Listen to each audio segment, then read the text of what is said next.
Hello friends, स्वागत करते हैं आपके अपने चैनल इंजीनियर्स पॉइंट में। आज हम यहाँ पर Uttar Pradesh power corporation limited का यूपीपीसीएल TG2 का पेपर सोल्व करने वाले हैं। ठीक है, यहाँ पर हमारे पास कुल मिला के कितने क्वेश्चन है? 150 क्वेश्चन है, जिसको हम 2 या 3 पार्ट में कंप्लीट करेंगे। ये पेपर हमारा है 24 जनवरी 2019 का, जो पिछली बार हुआ था। ये शाम को दोपहर 2 से 5 बजे के बीच वाला पेपर है। हम चलते हैं क्वेश्चन पे सीधे।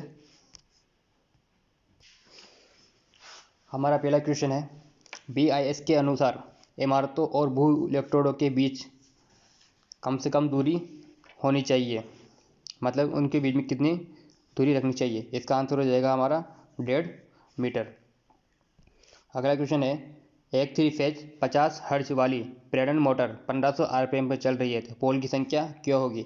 हमें पता है कि हम सिंक्रोनस स्पीड का फॉर्मूला क्या होता है, हमारे पास 120 F/P होता है। इसमें अपन मान रखेंगे यहाँ पर, तो हम मान रखने के रखते ही हमें क्या मिल जाएगा, यहाँ पर 4 पोल हमारा आंसर आ जाएगा। हमारा अगला क्वेश्चन है, सौर बैटरी में निम्न में से किस प्रकार की सामग्री का प्रयोग किया जाता है? तो इसका आंसर क्या होगा हमारे पास? इसका आंसर होगा हमारे पास सेमीकंडक्टर का उपयोग किया जाता है। अगला क्वेश्चन है, मापन यंत्रों में बाल कमानी में कौन सी सामग्री का उपयोग किया जाता है? बाल कमानी से यहाँ पर हमारा क्या मतलब है कि जो हमें स्प्रिंग यूज करते हैं, वो स्प्रिंग कौन सी सामग्री की बनी होती है? वो हमारी बनी होती है फास्फर ब्रोंज की बनी होती है। अगला क्वेश्चन है, डीसी जनरेटर के सिद्धांत पर कार्य करता है? डीसी जनरेटर का सिद्धांत हमारे किस सिद्धांत पर कार्य करता है? यह करता है हमारे फैराडे की विद्युत चुंबकीय प्रेरण के सिद्धांत पर कार्य करता है। BIS के अगला क्वेश्चन, BIS के अनुसार फर्श से छत के पंखे की न्यूनतम दूरी कितनी होनी चाहिए? यह होनी चाहिए हमारी 2.75 मीटर दूरी होनी चाहिए। क्वेश्चन यह है, निम्न में से कौन सा उपकरण एक इलेक्ट्रिशियन के टूल किट में नहीं पाया जाता? जो इलेक्ट्रिशियन होगा उसके टूल किट में क्या क्या मिलेगा? हमें स्क्रू ड्राइवर मिलेगा, टेस्ट लैम्प मिलेगा, इलेक्ट्रिशियन चाकू मिलेगा, लेकिन वाइस नहीं मिलेगा। वाइस क्या था, हमें कहाँ मिलेगा? यह हमें लैब में मिलेगा। क्वेश्चन है कि संगलग्न फ्यूजिंग कारक क्या है? मतलब क्या पूछा है? फ्यूजिंग फैक्टर पूछ रहा है। तो हमारा फ्यूजिंग फैक्टर क्या होता है? ये हो जाएगा हमारा न्यूनतम फ्यूजिंग विद्युत धारा और श्रेणीगत फ्यूजिंग विद्युत धारा का अनुपात हो जाएगा। मतलब हमारा क्या हो जाएगा? ये fusing current upon rated current का अनुपात हमारा फ्यूजिंग फैक्टर कहलाता है। क्वेश्चन है कि ग्रीन नोब एल श्रृंखला MCB में प्रभावी ढंग से प्रयोग किया जाता है। इसका प्रयोग कहाँ किया जाता है? हमें लाइटिंग सर्किट में इसका यूज किया जाता है। किस विद्युत उत्पादन संयंत्र की संचालन लागत न्यूनतम होती है? हमें पता है कि हम हाइड्रो इलेक्ट्रिक जो प्लांट लगाते हैं उसकी संचालन लागत न्यूनतम होती है, मतलब कॉस्ट कम आती है उसकी। हमारा अगला क्वेश्चन है, एक न्यून संकेत ट्यूब की अधिकतम लंबाई हो सकती है? तो आंसर क्या हो जाएगा हमारा? 5 मीटर हो जाएगा। क्वेश्चन है, एक 4 पोल वाला प्रत्यावर्ती अल्टरनेटर 1500 RPM पर चल रहा है, तो प्रत्यावर्ती की आवृत्ति क्या होगी? आपको फॉर्मूला बताया ही है, NS = 120 F/P में। इसके अंदर वैल्यू रखेंगे तो हमारा आंसर क्या हो जाएगा? 50 हर्ट्ज आ जाएगा। क्वेश्चन है कि 3 फेज प्रणाली में संतुलित और असंतुलित भार को मापने के लिए किस पद्धति का प्रयोग किया जाता है? तो आंसर क्या हो जाएगा हमारा? 2 वाट मीटर पद्धति का यूज किया जाता है। ट्रांसफार्मर के नो लोड करंट का मान होता है, इसका मान क्या होता है हमारा? फुल लोड करंट से 2 से 5% होता है। अब एक क्वेश्चन, पोनी मोटर का प्रयोग करना के लिए एक स्टार्टिंग विधि है। किसके लिए हम पोनी मोटर का यूज करते हैं? स्टार्टिंग विधि के लिए हम इसको तुल्यकालिक मोटर को स्टार्ट करने के लिए यूज करते हैं। अगला क्वेश्चन है, परमाणु बिजली उत्पादन संयंत्र का ईंधन क्या होता है? जो हमारे पास क्या है, परमाणु बिजली उत्पादन होता है, उसमें ईंधन के लिए ईंधन किसका यूज किया जाता है? तो क्या हो जाएगा? यूरेनियम और थोरियम का यूज किया जाता है ईंधन के रूप में। क्वेश्चन है, टर्बो यानी उच्च गति प्रत्यावर्ती के लिए किस प्रकार की रोटर का प्रयोग किया जाता है? तो क्या हो जाएगा हमारे पास, उसके लिए हम किस प्रकार के रोटर का यूज करेंगे, बेलनाकार पोल प्रकार का रोटर यूज करेंगे। क्वेश्चन है, वोल्टेज ग्रेडिंग में 650 वोल्ट से 33,000 वोल्ट के बीच की सीमा को कहा जाता है। मतलब इसके बीच में जो वोल्टेज आएगा वो किसके बीच में रखा जाएगा, वो उच्च वोल्टेज श्रेणी के बीच में रखा जाएगा। क्वेश्चन है, गीजर का थर्मोस्टेट प्रेशर क्या होता है। इसका प्रेशर क्या हो जाएगा हमारा, 32 डिग्री सेंटीग्रेड से 88 डिग्री सेंटीग्रेड तक हो जाएगा। क्वेश्चन है, एकल फेज प्रणाली वाली कैपेसिटर स्टार्ट मोटर का संधारित्र स्विच में जुड़ा होता है। ठीक है, जो इसमें ये पूछा है कि एकल फेज वाली कैपेसिटर स्टार्ट मोटर का संधारित्र, मतलब ये कैपेसिटर कहाँ पर जुड़ा होता है, तो हमें कहाँ मिल जाएगा, ये स्टार्टिंग वायरिंग के सीरीज के अंदर जुड़ा होता है। क्वेश्चन है, निम्नलिखित में से कौन सा इंसुलेशन प्रतिरोध परीक्षक है। मतलब जो कौन इंसुलेशन को मेजर करता है, तो आंसर क्या हो जाएगा हमारा, मेगर हो जाएगा। क्वेश्चन है, रंग कोडित प्रतिरोधक पर सोने की पट्टी द्वारा निर्धारित सहनशीलता क्या कहलाती है। मतलब टॉलरेंस के बारे में पूछ रहा है, गोल्ड की टॉलरेंस कितनी होती है, तो हमारे पास क्या हो जाएगा, प्लस माइनस कितना 5% हो जाएगा। क्वेश्चन है, BIS के अनुसार डिस्ट करंट की आपूर्ति में धनात्मक, ऋणात्मक और तटस्थ तार के रंग का कोड कौन सा होता है, तो हमारे पास क्या हो जाएगा, पॉजिटिव के लिए हम कौन सा यूज करते हैं, रेड, नेगेटिव के लिए ये ब्लू, और तटस्थ तार मतलब ये काला हो जाएगा। क्वेश्चन है, जब लोहे का क्षय और तांबे का क्षय बराबर होता है तो ट्रांसफार्मर दक्षता होगी। मतलब ये कह रहा है कि आयरन लॉस और कॉपर लॉस अगर दोनों बराबर हो जाएंगे तो क्या हो जाएगा, उस टाइम पर ट्रांसफार्मर की एफिशिएंसी कितनी हो जाएगी, फुल लोड हो जाएगी, मतलब 100% एफिशिएंसी रहेगी। अगला क्वेश्चन है, कम्यूटेटर खंड को इंसुलेटेड करने के लिए निम्न में से किस सामग्री का प्रयोग किया जाता है। जो हमारे पास कम्यूटेटर सेगमेंट होता है उसको इंसुलेट करने के लिए हम किसका यूज करते हैं, उसके लिए हम करते हैं अभ्रक के इंसुलेशन का यूज करते हैं। क्वेश्चन है, भारत में बिजली की प्रचालन आवृत्ति कितनी होती है, तो ये सबको पता है 50 हर्ट्ज पे आवृत्ति पे यहाँ पर काम होता है। निम्न में से एकीकृत उपकरण है, मतलब इंटीग्रेटेड उपकरण पूछ रहा है, तो क्या हो जाएगा हमारा आंसर, एनर्जी मीटर।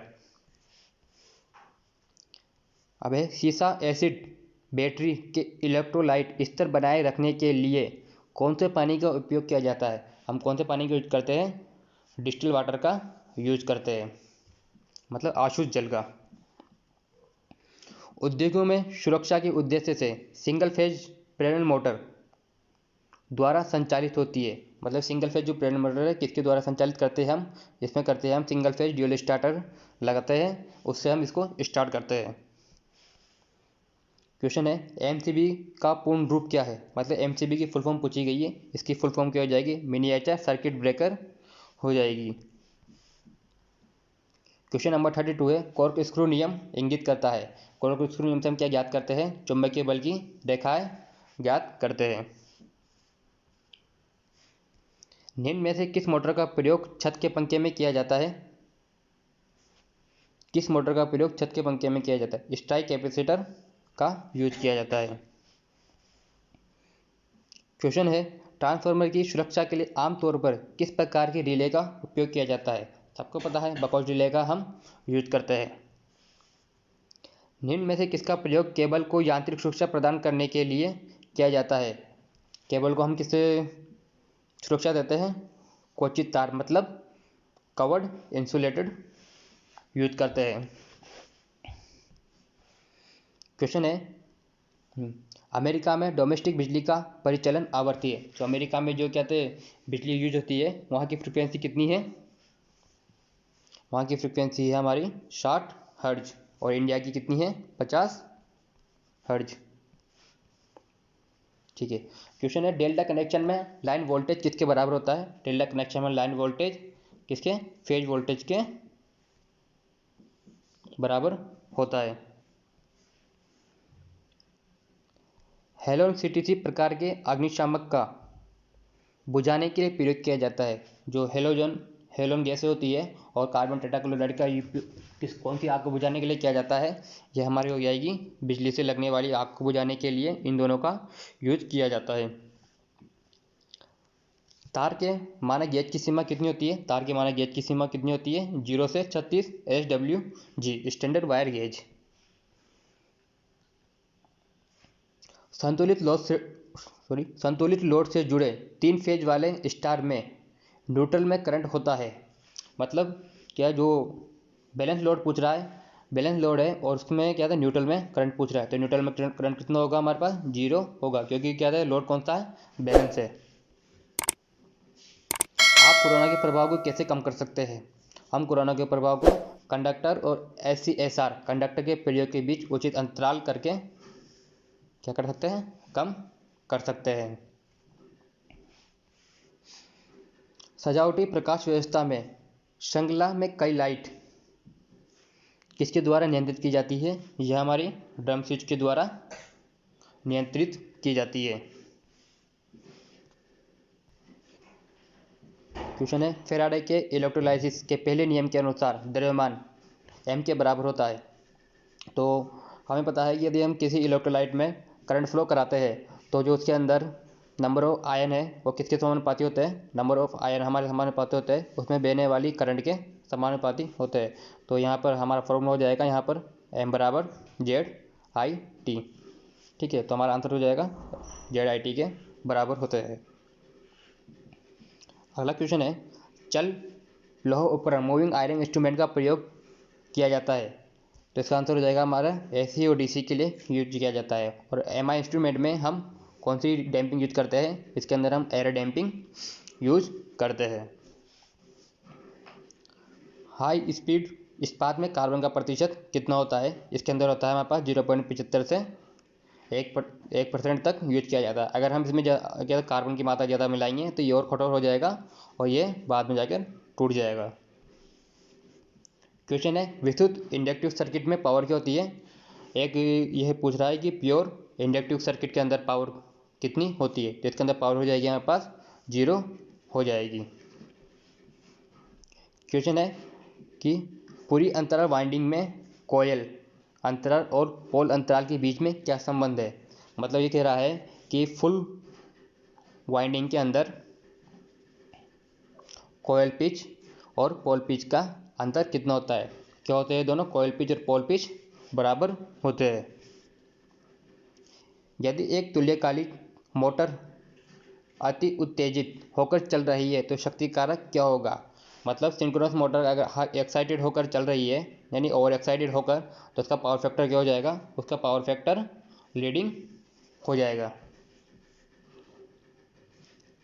एक प्रतिक्षेप स्टार्ट प्रेरण मोटर होता है। क्या होता है ये? एकल फेज AC मोटर होता है। प्रतिक्षेप स्टार्ट प्रेरण मोटर हमारी कौन सी होती है? एकल फेज AC मोटर की तरह होती है। अब यह है कि सॉफ्ट शोल्डर में टीन और शीशा का प्रतिशत कितना होता है? यह होता है हमारा 60% और 40% होता है। घरेलू उपकरण में तापन तत्व के निम्नलिखित में से किस सामग्री का प्रयोग किया जाता है? हम जो भी एलिमेंट यूज करते हैं घर में वो कौन सा होता है? नाइक्रोम का यूज करते हैं। किसके लिए? हीटिंग एलिमेंट के लिए।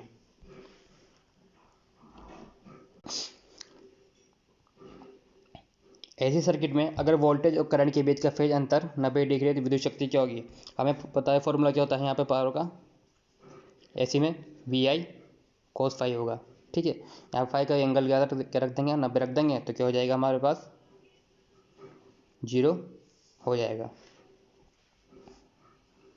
टैकोमीटर का प्रयोग किस लिए किया जाता है? टैकोमीटर का प्रयोग हम करते हैं स्पीड नापने के लिए।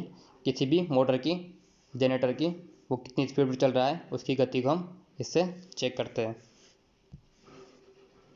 निम्नलिखित में किस प्रकार की लैंप DC सप्लाई पर काम करता है? DC सप्लाई पर कौन सा लैंप काम करेगा हमारा? यहाँ पर आर्क लैंप काम करेगा। फ्लोरोसेंट लैंप हमारे ऐसे पे करता है, मर्क्यूरी लैंप भी ऐसे पे करता है, सोडियम वाश लैंप भी हमारे पर ऐसे पर काम करता है। यहाँ पूछा है कि BH वक्र में B प्रतिनिधित्व करता है। B हमें यहाँ क्या दिखाता है? हमें यहाँ पर B हमें यहाँ पर चुंबकीय क्षेत्र बताता है। और एच यहाँ पर हमें इंटेंसिटी को, मैग्नेटिक इंटेंसिटी को दर्शाता है। क्वेश्चन है डीसी जनरेटर में कम्यूटेटर का कार्य क्या होता है। कम्यूटेटर क्या कार्य करता है, ये डीसी में यह एसी वोल्टेज को डीसी वोल्टेज में बदलता है, और यह मोटर के अंदर क्या करता है कम्यूटेटर, यह डीसी को एसी में कन्वर्ट करता है। सीरीज मोटर में लोड करंट किसके बराबर होती है। सीरीज मोटर में हमारी लोड करंट किसके बराबर होती है, ये हमारे आर्मेचर करंट के बराबर होती है। जैसे हमारा आर्मेचर है, आर्मेचर में यहाँ पर हमारा ये आर्मेचर धारा है, और यहाँ पे हमारे पास ये लोड लगा हुआ है, ठीक है। तो ये दोनों करंट बराबर होगी, IA और IL बराबर होगी IAC। क्वेश्चन है निम्न में से कौन सा विषम चुंबकीय पदार्थ है। तो कौन सा ऑप्शन हो जाएगा हमारे पास बस यहाँ पर, बिस्मिथ, एंटीमनी और गोल्ड क्या हो जाएगा हमारे पास, डायामैग्नेट पदार्थ हो जाएगा। इनके अंदर क्या होता है, चुंबकीय गुण नहीं पाया जाता है। हमारे पास कौन कौन से चुंबकीय वो होते हैं मटेरियल, एक होता है डायामैग्नेट, ठीक है, एक होता है पैरामैग्नेट, एक होता है फेरोमैग्नेट। इसकी चुंबकशीलता कितनी होती है, 1 से बहुत कम होती है। इसकी अप्रॉक्स 1 के बराबर होती है, और इसकी 1 से, फेरोमैग्नेट की 1 से ज़्यादा होती है। क्वेश्चन है कि एक 1200 मीटर तार में 60 ओम का प्रतिरोध है, और 240 मीटर तार के प्रतिरोध की गणना करनी है। मतलब 240 मीटर तार में कितना प्रतिरोध होगा। हमें पता है कि प्रतिरोध किसके समानुपाती होता है, हमारे लंबाई के समानुपाती होता है। तो यहाँ पर फॉर्मूला लगा देंगे, R2/R1 = L2/L1 वाला। यहाँ वैल्यू पुट करेंगे, यहाँ पर हम वैल्यू पुट करेंगे, यहाँ पर हमारे पास R1 की वैल्यू 60 आ जाएगी, और L2 की 240, और यहाँ पे L1 हमारे पास कितना हो जाएगा, 1200 हो जाएगा। तो इनको वैल्यू को रखने के बाद हमारे पास ऑप्शन क्या मिल जाएगा, हमें 12 ओम आंसर मिल जाएगा। फीड तार में प्रतिरोधकता और गलनांक होना चाहिए। फीड तार की प्रतिरोधकता कौन सी होनी चाहिए, उसमें क्या होता है, प्रतिरोधकता निम्न होनी चाहिए, उसका गलनांक भी निम्न होना चाहिए। अगर प्रतिरोधकता निम्न होगी तो इसके अंदर क्या होता है, करंट आसानी से फ्लो होगा, और गलनांक निम्न होगा तो ये आसानी से ब्रेक हो जाएगा। क्वेश्चन है जब एक सीसा एसिड बैटरी उच्च करंट से आवेशित और निरावेशित होती है तो क्या घटित होता है। यदि हम किसी लेड एसिड बैटरी को हाई करंट से फ्लो कराएंगे उसके अंदर, और उससे उसी तरह से करंट भी वापस लेंगे, तो उसकी जो अंदर की जो प्लेटें होती है वो मुड़ जाती है, उसको हम क्या कहते हैं, बकलिंग कहते हैं। यदि 5 ओम के 3 प्रतिरोधक एक श्रृंखला से जुड़े हैं तो कुल प्रतिरोध कितना होगा, क्या हो जाएगा, ये हमारे पास 5 ओम के 3 प्रतिरोध जुड़े हुए सीरीज के अंदर कितने हो जाएंगे, ये 5 5 5 कितने 15 ओम हो जाएगा। 2 प्रत्यावर्ती यानी अल्टरनेटर के तुल्यकालन के लिए मुख्य शर्त क्या है। अगर दो हम अल्टरनेटर को समांतर में जोड़ रहे हैं तो क्या हो जाएगा, इनकी वोल्टेज समान होनी चाहिए, इनकी आवृत्ति समान होनी चाहिए, इनका फेज सीक्वेंस समान होना चाहिए। एक 3 फेज 4 पोल 50 हर्ट्ज वाली तुल्यकाली मोटर की तुल्यकाली गति कितनी होती है। हमें पता है ये फॉर्मूला क्या होता है, NS = सिंक्रोनस स्पीड का NS = 120 F/P, ठीक है। हमें यहाँ की फ्रिक्वेंसी दी हुई है 50 हर्ट्ज, और कितने पोल दिए हुए हैं यहाँ पर 4। हम इसके अंदर फॉर्मूला में मान पुट करेंगे तो हमारे पास कितना आ जाएगा, 1500 ओम आंसर आ जाएगा। डीसी मोटर की दिशा को कैसे बदला जा सकता है। डीसी मोटर की दिशा को हम फील्ड या आर्मेचर कनेक्शन के किसी भी एक टर्मिनल को चेंज करके बदल सकते हैं। यदि हमने दोनों टर्मिनलों को चेंज कर दिया तो ये उसी दिशा में वापस चलेगी, इसकी दिशा चेंज नहीं होगी। क्वेश्चन है BIS के अनुसार एक लाइट फैन के उप परिपथ में अधिकतम पॉइंट से अधिक नहीं होना चाहिए। मतलब जो हमें सब सर्किट दिया हुआ है जहाँ पे हमारा फैन लगा होता है उसके अंदर हम कितने पॉइंट लगा सकते हैं, उसके अंदर हम 10 पॉइंट का यूज कर सकते हैं, लेकिन कितने वाट, 800 वाट तक ही हम यूज कर सकते हैं। 3 फेज पावर और लाइटिंग लोड के लिए केबल कोर का होना चाहिए। 3 फेज पावर के लिए और लाइटिंग लोड के लिए हम कितने उसको पावर का जो कोर का यूज करते हैं, 3.5 mm कोर का यूज करते हैं। क्वेश्चन है, तुल्यकालिक मोटर में शुरुआती बल आघूर्ण यानी टॉर्क प्रदान करने के लिए और चाल दोलन यानी हंटिंग प्रभाव को रोकने के लिए क्या किया जाता है। ठीक है, तो हम क्या करेंगे, अगर शुरू ये तुल्यकालिक मोटर है और उसके अंदर स्टार्टिंग में हमें बल आघूर्ण देना है, मतलब टॉर्क उत्पन्न करना है और इसका हंटिंग प्रभाव को रोकना है, तो उसके लिए हम क्या करते हैं, इसके अंदर हम डैम्पिंग वाइंडिंग का यूज करते हैं। जो डैम्पिंग वाइंडिंग होती है यह इलेक्ट्रिकली कनेक्ट नहीं होती है। BIS के अनुसार फर्श से स्विच बोर्ड की ऊंचाई कितनी होनी चाहिए, इसकी ऊंचाई होनी चाहिए हमारी 1.5 मीटर होनी चाहिए। इलेक्ट्रिकल रेलवे इंजन के लिए प्रयोग की जाने वाली यूनिवर्सल मोटर की होती है, मतलब जो हम ये इलेक्ट्रिकल रेलवे इंजन है उसके अंदर जो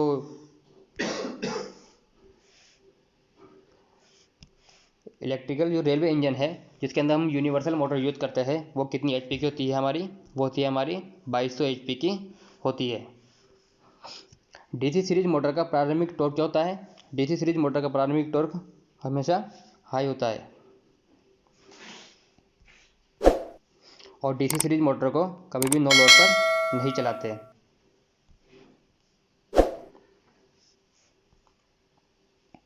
शक्ति कारक पावर फैक्टर क्या होता है, मतलब पावर फैक्टर क्या होता है, पावर फैक्टर होता है हमारा ट्रू वैल्यू अपन अपरेंट वैल्यू, मतलब यथार्थ शक्ति अपन सापेक्ष शक्ति होगा।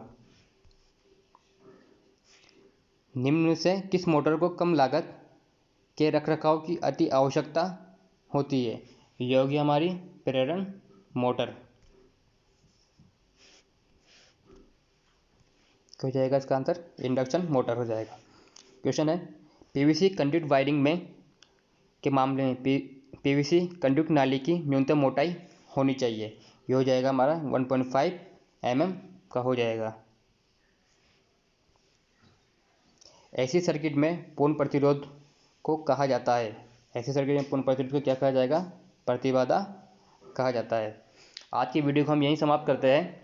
इस पेपर में कुछ आई रूल भी आए हुए हैं, अगर आपको आई रूल से संबंधित कुछ क्वेश्चन पुट करने हैं या देखने हैं तो हमने उससे रिलेटेड भी वीडियो बनाई हुई है, जो आप जाकर चैनल पर प्लेलिस्ट में जाकर चेक कर सकते हैं। हम इसका अगला पार्ट बहुत जल्द लाने वाले हैं। Thank you.